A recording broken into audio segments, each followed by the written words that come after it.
I'm Chris. I'm Natasha. I'm Pete. I'm Keith. I'm Dave, and this is the Automation Village.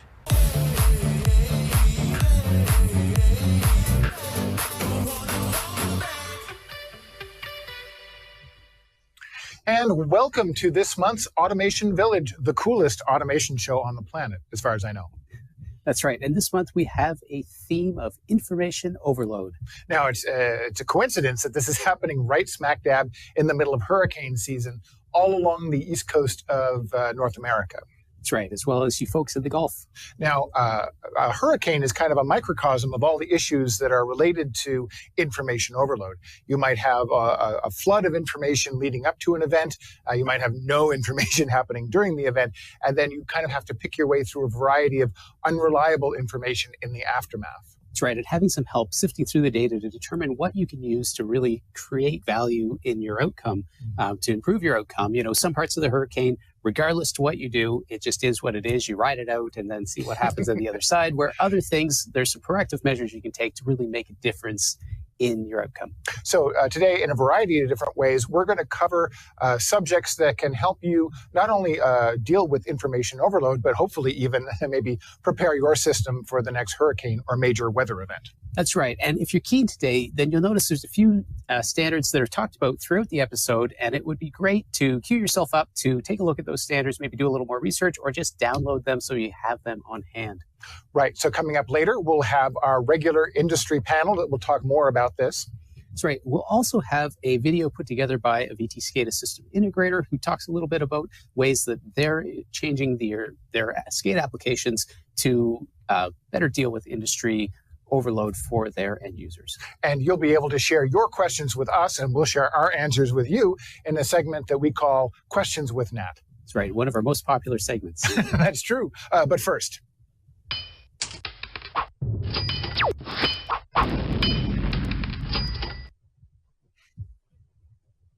Hey, Keith, good to see you again. I love the beard.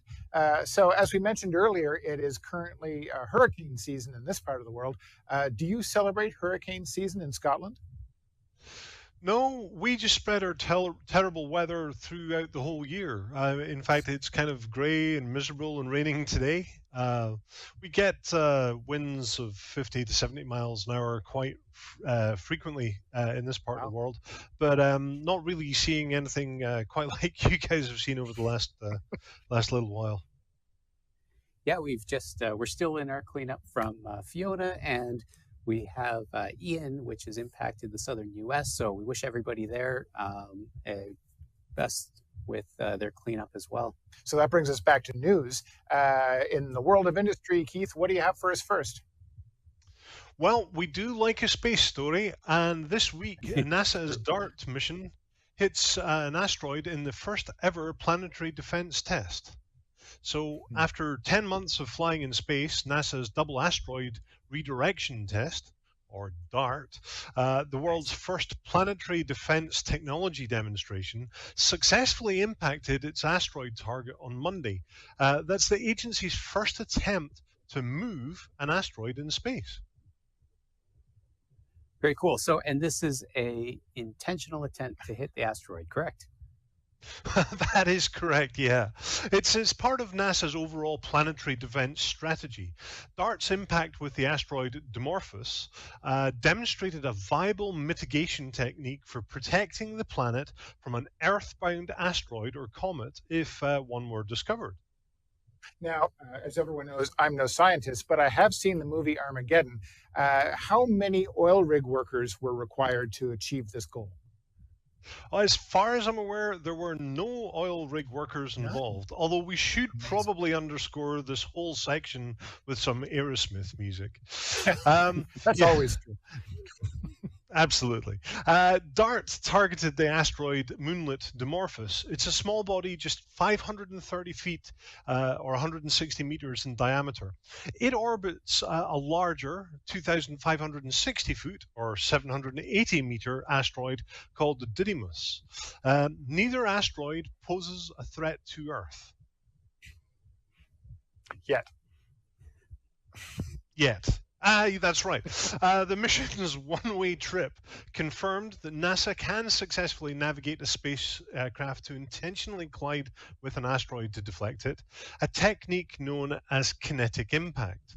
Now, the investigations team will now observe Dimorphos using ground-based telescopes to confirm that DART's impact altered the asteroid's orbit around Didymos. Researchers into a direct trajectory to the Earth, correct? Well, hopefully avoiding the Earth.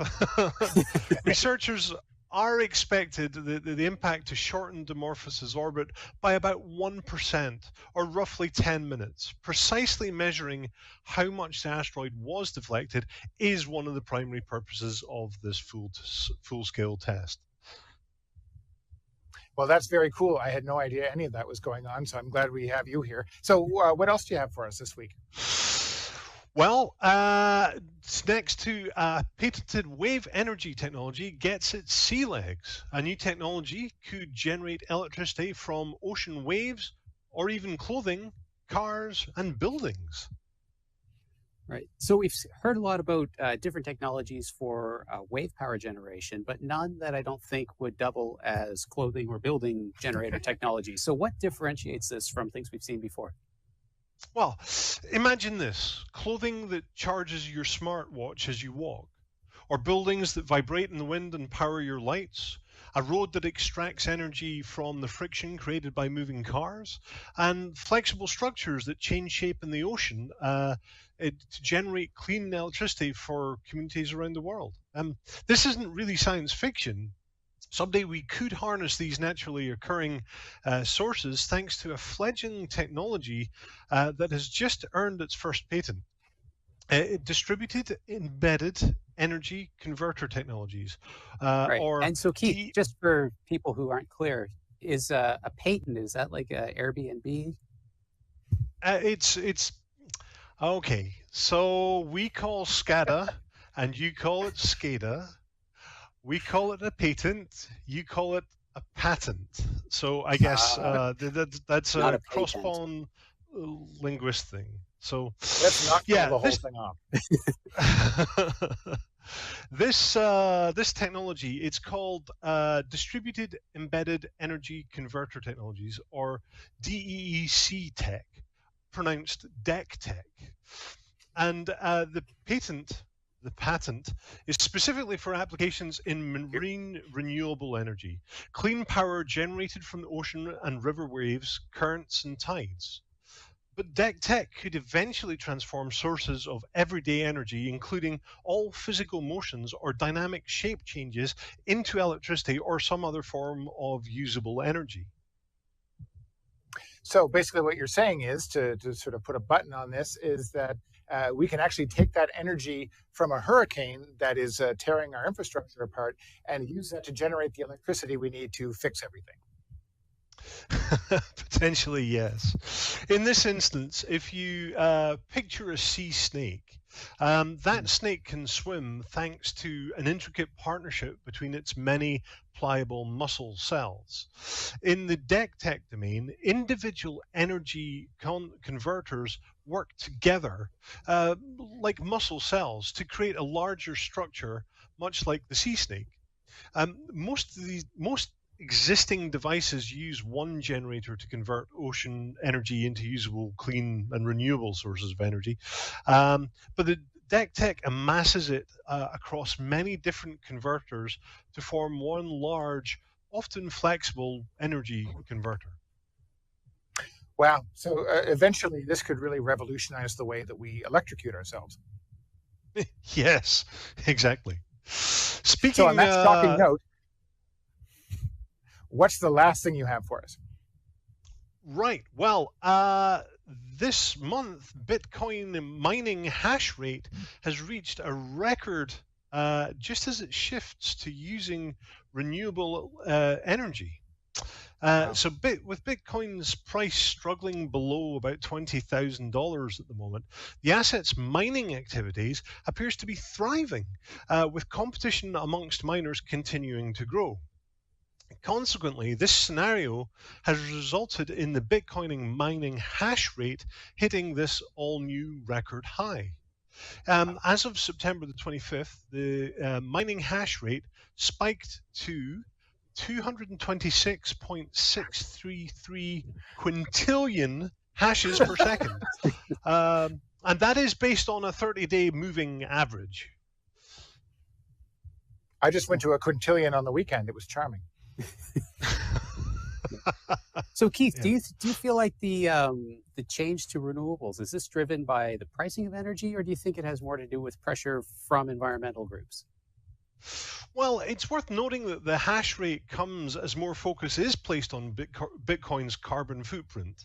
The mining activity has continuously been criticized by environmentalists for its power consumption. However, the miners are increasingly shifting to renewable sources to stay in the good books. Now, often these miners are coming off-grid, supplying their own power through solar or wind technologies. I guess with the global energy crisis and the increase in energy costs, you can understand why a heavy power consumption operation such as Bitcoin hashing is making that move. It'd be nice to see if this Bitcoin, this drive towards trying to bring the cost down of Bitcoin actually does drive them to make commonplace some of these green technologies that we need to see across the system.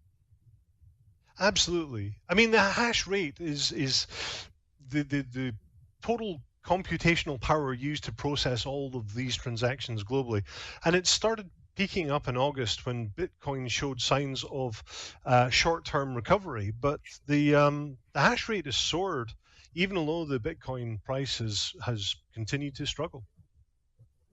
I must say, this also is surprising. I was expecting, basically Bitcoin to be relegated to, things that your dad does in the basement as a hobby. Yeah, absolutely. Not your dad, just generally speaking, people's dads. Well, I think that's everything, Keith.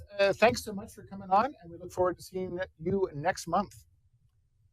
All right, next up, we're going to jump over to our panel. See you, Keith.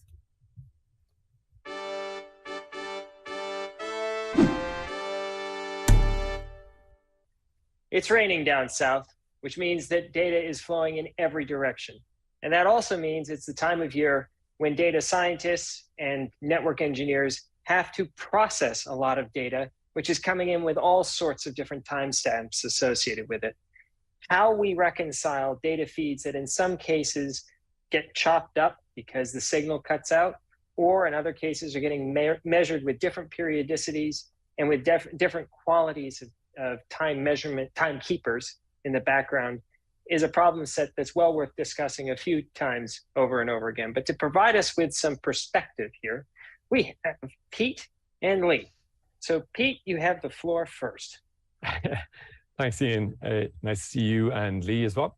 So I was kind of thinking about the idea of, I call it the Concertina Effect when it comes to data and whether data is actually real-time in reality. I know this might sound funny, but data is often tagged as being real-time, but may have a lot of latency.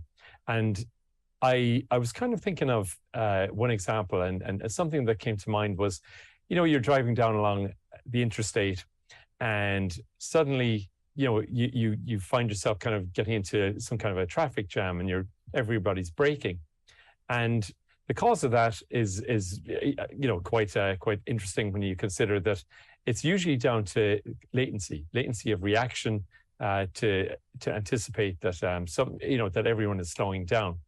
And then, of course, you get this so-called phantom traffic jam or phantom crash, sometimes people have thought, and everything speeds up again, and there's no immediate explanation for what it is. Well, if you think about it, if everybody could slow down at the same time and start up at the same time, this wouldn't be an issue, really. You'd have a gentle slowdown, and it wouldn't necessarily come to a complete stop. So if you take it then in the world of the utility world or connected systems, if I had a major rain event, for instance, and if that rain event caused all the pumps in a certain city to all turn on at the same time. Well, that in itself would put a huge strain on the electricity provider as well. So having the ability to see in real time that, yes, there is like a weather event coming, we're in hurricane season, and then being able to predict quickly based on that real-time data being accurate and not stale means that you can actually make a decision to stagger how pumps come on or how different heavy equipment interacts. So that was kind of my take on the idea of real time and making sure that you've real time and accounted for that latency. Lee?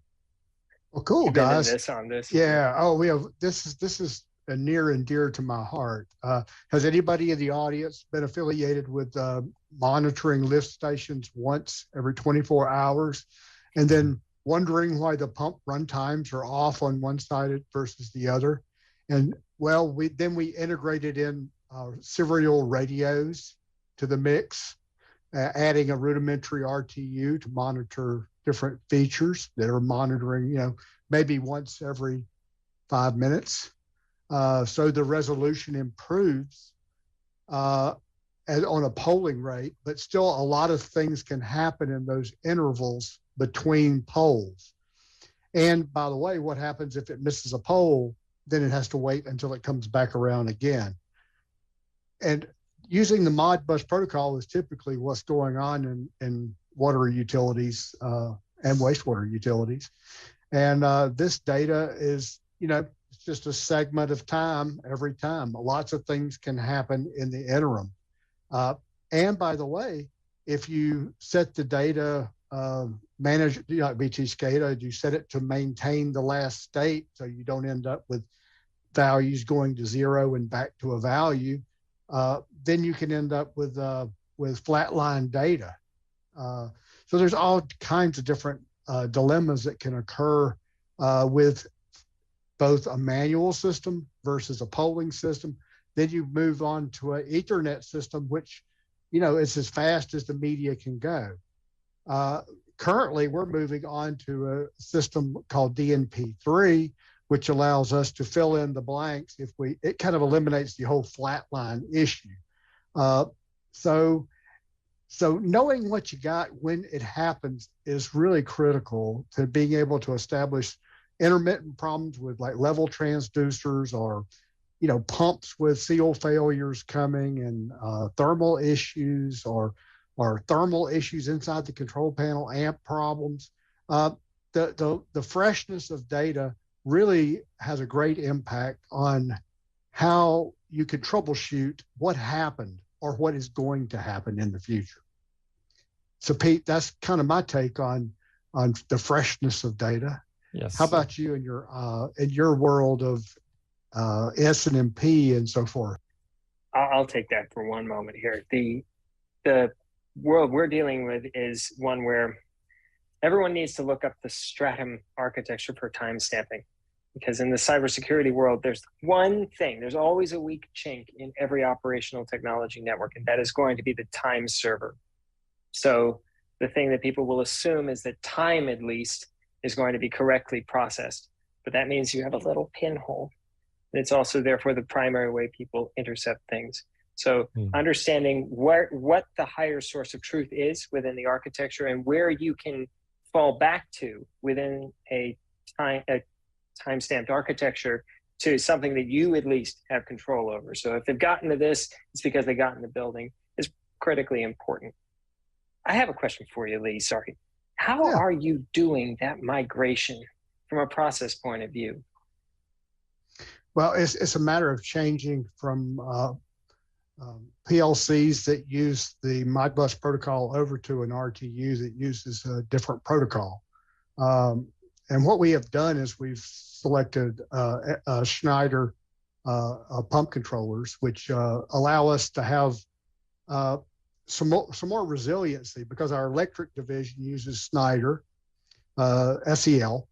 So now our wastewater lift stations and our substations will be using the same vendor-specific protocol, which will allow us to use DNP3. And lift stations are more vulnerable to having interruptions in communications because we don't have like fiber run there. We're using cellular modems. So you're doing it's going to be a gigantic, in one moment in time, everything shifts over to the new system, I bet. No, unfortunately, budgetary constraints, and we just end up, when the equipment ends of life, we rotate over to a new RTU. It's also possible to put a small device in there, a protocol converter, which will allow us to go from Modbus locally to DNP3. So we'll be behind the point of failure, which is the cellular modem. So we could do it either way. Pete, how has this been going over there in VTScada land? You got these various protocols coming in here. How is that getting stacked up properly? Yeah, great question. So, well, just so you're aware, I mean, DNP3 is a protocol that has been used in VTScada for many years as well. So that really goes back to an event-based protocol. So being able to handle data over sometimes quite constrained channels or media, whether it's radio or whatever, it certainly gives you the best option to just react by change. But of course, you still have one of those things that you need to implement, looking at making sure that data isn't stale anyway. And that's kind of where, I guess, having the ability to handle data and say, okay, well, this data is fresh, this data is stale. It's kind of a sniff test, So really, even from your perspective, Ian, I'm sure in in the cybersecurity world, making sure that where people don't all have their own atomic clock, it probably is one of those things that how do you make sure that you are being fed the right kind of timestamps? It's all fun and games until someone asserts that perhaps there might be a nation state that's decided to pick a fight with everyone simultaneously. And then you find yourself really hoping that there's someone still at the plant who has an analog clock, because at least then you can see what's going on. But up in the cloud, this is a tough problem to solve. It is getting solved. It's just, it expands well beyond the scope of the time that we have here. But say if my data, if somebody were to do something like a Stuxnet attack at my water plant that would change the frequency of a chemical injection between polling ranges, then I would have no idea what was going on if I didn't have a discrete measurement of the output leaving that process. So it's scary stuff, guys. Yeah, it is. I suppose to end it on a little bit of a note of hope here. The same systems that you would be putting in place over at the edge that would allow you to detect whether or not you're getting a spoofed sensor error are ones that you would want to have in a central location too. So if you are going into a renewal period with your monitoring and prognostics providers and you need a new piece of signal data, ask them whether or not they can provide you with a fail-safe. So that way you'll have two screens, one of which is islanded from the rest of the world and the other of which is making use of all the power of the software that you have. But you'll be able to at least have a human look at these two and say which one of these is not like the other one. Mm-hmm. Now, on that note, I realize that we are out of time. So we need to abandon ship at least for another month. But thank you, everyone, for joining us. Take care, guys. It's always good. Bye-bye. All right, bye-bye.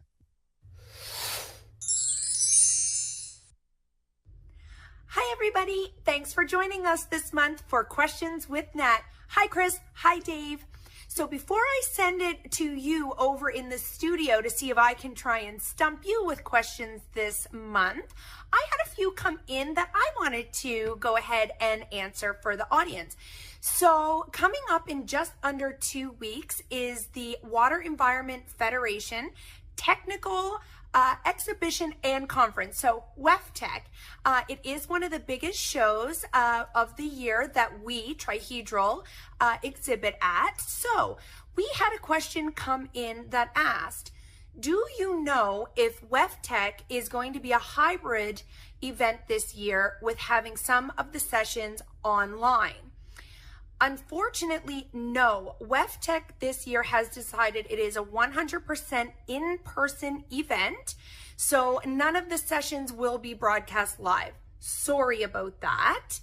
And the second question I had was, who from Trihedral is going to be at WEFTech? So, as I said, because it is one of our biggest shows of the year, we have a full force of the sales and marketing team. So I'll be there, Chris, Dave, Pete, they'll be there. Keith, unfortunately, doesn't travel over from the UK for this show, but then we have a whole range of other people from our sales department being there. We also have our president, our CTO. So there's a full force of a ton of people that you can stop by the booth and talk to. Bring your VTScada questions. Somebody definitely in the booth will be able to answer them. And to help with you being able to come see us in the booth and ask your questions, we've got an Expo Only Pass link. I'm going to drop it in the chat so that way you can get in for free. If you're in the New Orleans area, definitely use this pass, come by, stop in, see us in the booth. It is number 6613. We look forward to seeing you in New Orleans in under 2 short weeks. I do have a few more questions with Nat, but I'm going to throw it to a special on-location version of Questions with Nat. Hi everybody, and welcome to Questions with Nat. So we had a lot of questions come in before Fiona about some weather related questions. So I thought, what better way to ask these questions in Questions with Nat than from the middle of Fiona. As you can tell, I'm coming to you from my backyard. I did not go unscathed with Fiona. I hope everybody out there made it through safe and sound. But let's get into the very first question, shall we? All right, Chris and Dave, how do I make my system more resilient during hurricane season? Hey, thanks, Nat.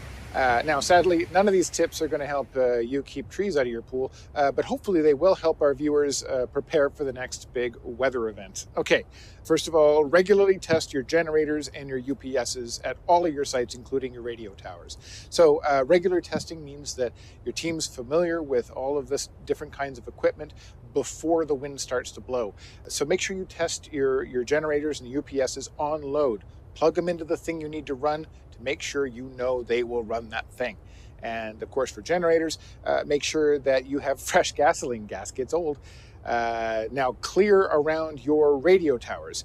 Growing trees can slowly block the signal over time, but trees can also just fall over on your tower and break them when you need them the most. So make sure you keep the area around your towers clear. Secure remote access. This ensures that you know what's happening at all your sites and you can take appropriate action even when it's too dangerous for you to actually go there. Make sure you use like a native thin client, native to your SCADA software or your automation software. That's better than using like a remote desktop sharing program, because what that does is it only gives the user access to the application. So if their password gets out there, they haven't given up access to the whole operating system of the server it's running on. That's really important. And if you're any kind of remote access, make sure you have a firewall or a VPN, no exceptions. What else? Server redundancy across multiple sites. Now, many automation software platforms, they only support a primary and a backup server. Now, even if those are geographically separated, and they definitely should be, a major storm event can easily take them both out. So make sure that your software supports multiple servers, multiple backups that you can spread out over a variety of locations within your system. And this is also a key if you want to keep those thin clients working. Recipe management. Now, you usually think of recipes in connection to manufacturing or pharmaceuticals, but recipes are basically just sets of values that can be written to multiple devices. Now, these can represent cooking ingredients, or they can be tank levels that pump down your whole collection system to make room for incoming stormwater. So, I hope you found something useful there. Natasha, what's the next question? All right, and the next question I have is, can I integrate weather data into my VTScada application? Great question, Natasha. When we talk about getting weather data into our SCADA system, there's really pretty easy ways to do it. In VTScada, we have the JSON and XML driver, and that basically allows you to put in a URL, put in how often you want to query that URL, and then to select whether and what format that incoming information is coming in. Now, in VTScada, we have XML and JSON as the two options for the format, and luckily, almost every weather API will allow you to request the weather in either of these formats. If you're in the US, then you'll probably find that the NOAA might be one of your best places to download government weather data and to get those weather alerts tied to your weather data. And for that, you can just go to weather.gov and you'll find the API information there. For those of us in Canada, we have Environment Canada puts the data out in XML. And you can easily get that data if you go to dd.weather.gc.ca. And they put the data out with the alerts, wind speeds. They actually have quite a bit of data and a pretty good forecast available. And if you're coming to us internationally, or if you just want to see a little bit more information, but not get those government-issued alerts, then you can always head to openweathermap.org. And OpenWeatherMap has some really great tools. They do require you to have an API key, but you can create a free account and get that key at no cost to you. Just remember, don't query it every second. Set your query times to something like 15 minutes for the weather data, and you'll be much better off, and you shouldn't be blocked from any of these services. Let's segue for a minute. We talked a lot today about weather, getting data, and that whole data overload situation. And dealing with that data, luckily there's some great standards in place right now, and that's ISA 101, which also references back to ISA 18.2. Now, the ISA 101 gives you the idea that there shouldn't be a lot of pop in the screen, that gray is good when everything is normal, and color is built to really let you identify abnormalities in your system, like alarms and other things. So ISA 101 gives you the concept that a system that is in a good state of homeostasis really shouldn't have a lot going on. And if you were to take somebody out from the street and put them in front of that screen, they might not understand the data that they're seeing, but they should be able to realize whether that data is in a state of normalcy or whether that data is outside of its general terms, and maybe if there's alarms or other things going on. So it's to say that not everybody may understand whether a tank level of 72 is the tank's best day or the tank's worst day. And if you're building to ISA 101, that should become clear. 18.2 is all about alarm management, and it's about making things like nuisance alarms, bad actors, really obvious, being able to diagnose what is a real alarm, what is a nuisance, and also being able to triage which alarms are the most severe and need the attention first. Now, if you haven't dealt with these standards before, you should know that they're not standards in the sense that you don't have a checkbox that you can say, yes, I comply with these standards. What it is a description of best practices. So it gives you an area where you can focus on and things that you can target to make the most out of your system. So I hope you found that helpful. When we're talking about these things, we actually have a video that was done by VTScada system integrator where they did a master plan and made ISA 101 a big focus of putting that master plan together. So we'll jump things over to McKim Creed to talk about that now. Water plays a critical role in our daily lives. That's why McKim Creed's team of engineers work to protect nature's most vital resource and support the development of systems designed to increase efficiencies in maintaining accurate information on the supply and distribution of water in a system. In March of 2020, McKim Creed developed a SCADA master plan for Charlotte County, Florida that included the development of a new SCADA system for their 5 water and wastewater facilities. Our team addressed client concerns and issues related to the county's existing system and developed a list of requirements to ensure the new system would meet the county's needs. McKim Creed's team of dedicated instrumentation and controls engineers evaluated multiple systems and determined that Trihedral's VTScada software was the best solution to address Charlotte County's complex infrastructure needs. The system integration migrated existing data, developed screens that followed ISA 101 standards, and implemented high-performance graphics across Charlotte County's SCADA system. An OEM layer was also developed to ensure standardization across all plants seamlessly. VTScada has increased efficiencies and strengthened the county's ability to process and understand how their systems are running. It allows the county to monitor all 5 water and wastewater facilities from a centralized location through a master application or individually with sub-applications. Additionally, remote alerts are provided to staff regarding issues affecting their system. As a part of the scope, McKim Creed mitigated risks and issues related to adopting a new system by hosting screen design workshops and implementing the system alongside their existing system to eliminate downtime and support training efforts throughout the implementation process. The project was completed in 2021. Additional projects are now underway that will utilize the flexibility and power of VTScada to integrate with an existing DFS system and further strengthen the program's ability to serve the county. As a trusted partner, McKim Creed will continue to develop proactive approaches that support municipalities and local governments in providing world-class service throughout the water industry.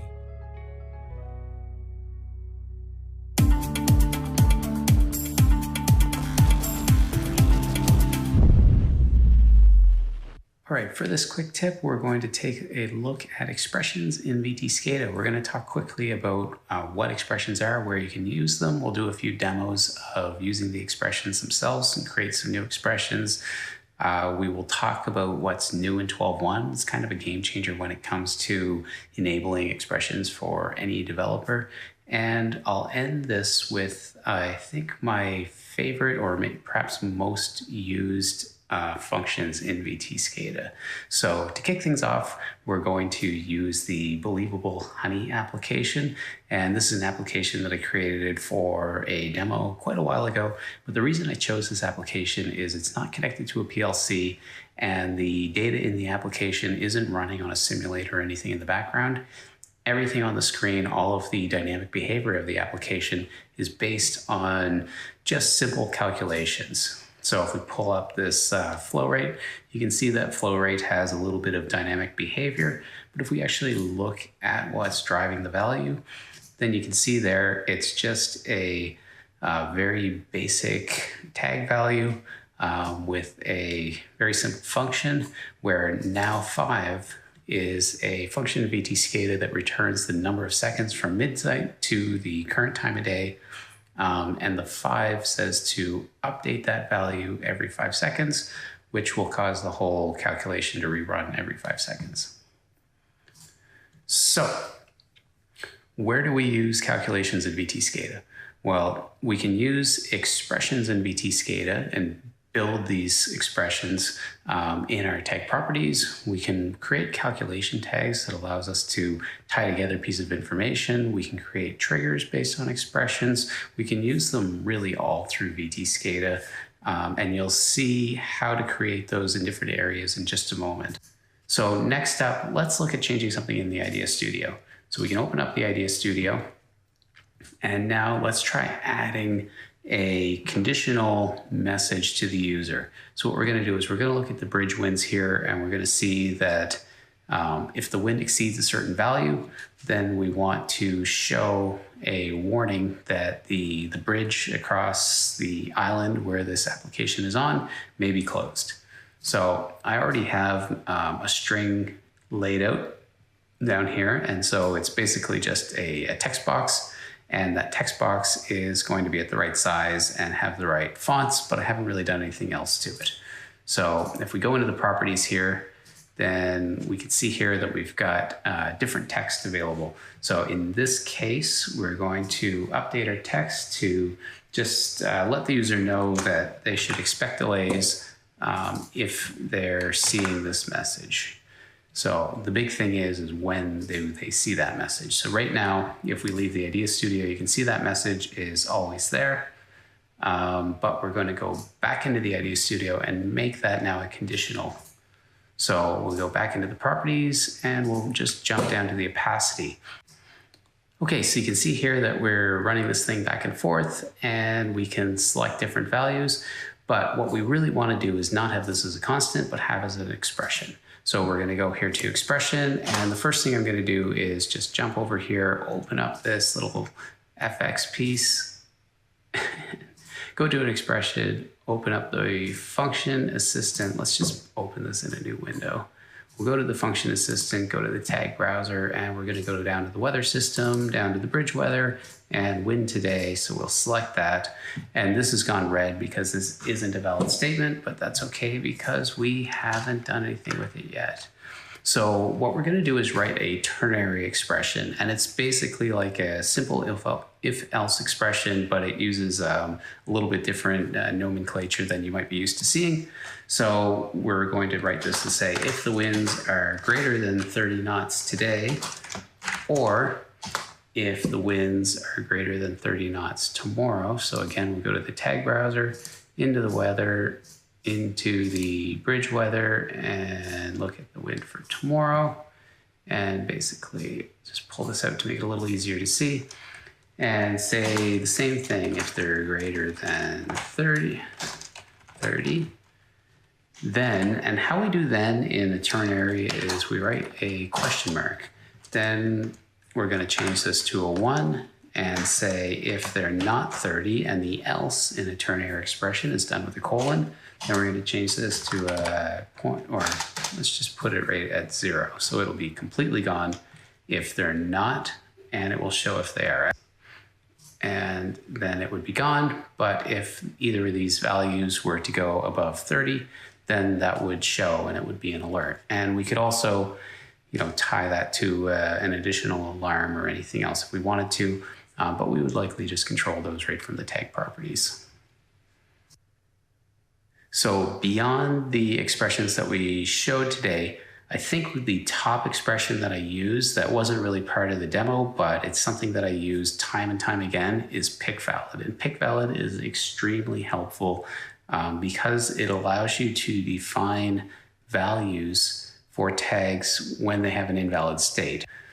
So I hope you found that helpful. If you have questions, please put them down in the comments or in the chat, and we will address those as soon as we can. Thanks, everybody.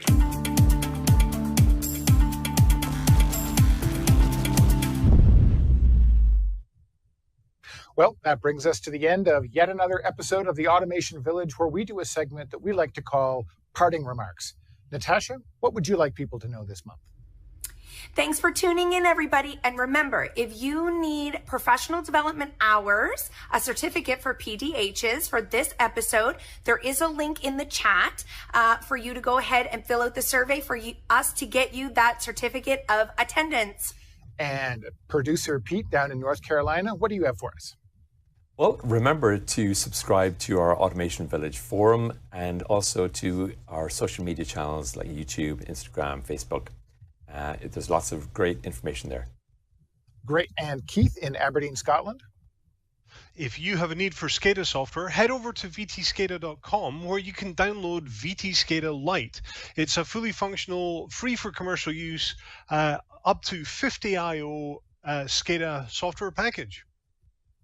And with me here in the studio in Bedford, Nova Scotia, Dave.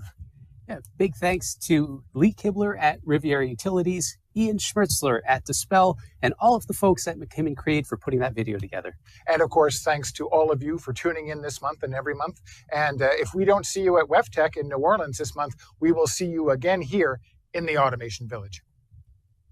Bye.